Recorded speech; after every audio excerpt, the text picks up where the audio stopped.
What was it like in the building last night? It was odd because Game 6 in St. Louis had that letdown atmosphere, and so did Game 7. The home team with 2 chances in a row to win does not. The road team won 5 of the 7 games in the series.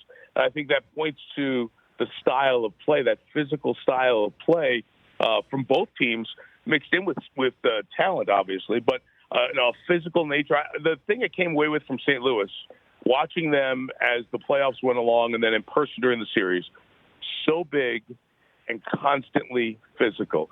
Every shift, somebody took a Bruin to the boards and erased a play. Patrick Sharp, who worked with us, who was on 3 Cup winners with Chicago, said it best to me during, I think it was Game 1. He said, it's 1-2 with the puck, and then you get hit.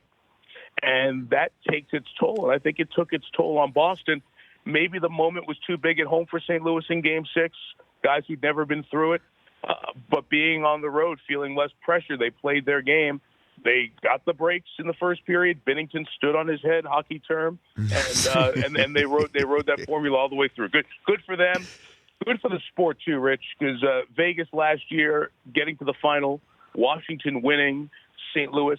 This builds 10, 15 years of fandom in those cities, and it was there in Washington, but now they believe. Vegas, it started from scratch. St. Louis, loyal, but the long wait. Now you've got other cities to go along with the ones that are passionate about, like a Boston or a Detroit. So I think good for the league overall as well. Yeah, and then obviously tonight, where some long-suffering Leafs fans could celebrate potentially an NBA championship. I mean, every single time you mention about a long drought for hockey, you'll eventually hear about a Leafs fan that's saying, what about me? Yeah. And then there's Flyer fans that are raising their hands too. So, well, when as I was driving and listening to the first segment of your show, when you talked about the poll question, I know the Knicks were there. I forget the other team, but the Detroit Lions and the Toronto Maple Leafs are the 2 teams that, given the longevity of the franchise, given the passion for the sport, and those are, Toronto's an original 16, Detroit Lions goes back to Portsmouth and the start of the NFL, given the length of the roots for both franchises and how long it has been, those fans, above all, that you mentioned, are the 2 that are just desperate. Those would be the best parades you could possibly have. I tell people all the time, living here in Michigan, Detroit is known as hockey town with the Red Wings, Detroit basketball with the Pistons. Tigers had a couple of World Series runs. They had the 84 championship. Forget all that.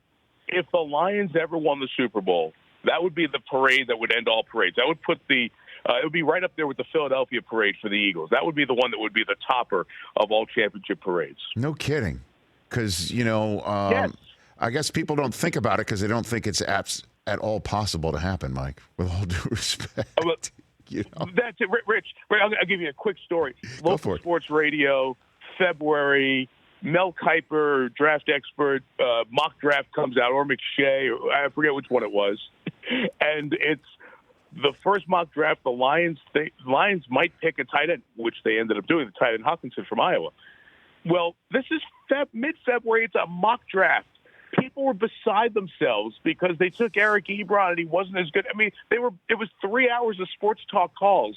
People are so desperate for, no, don't make the same mistake. We can't take it anymore. It is as real and as palpable as any sports drought anywhere in the country. So if that ever happened, Rich, it would be a cold day in February.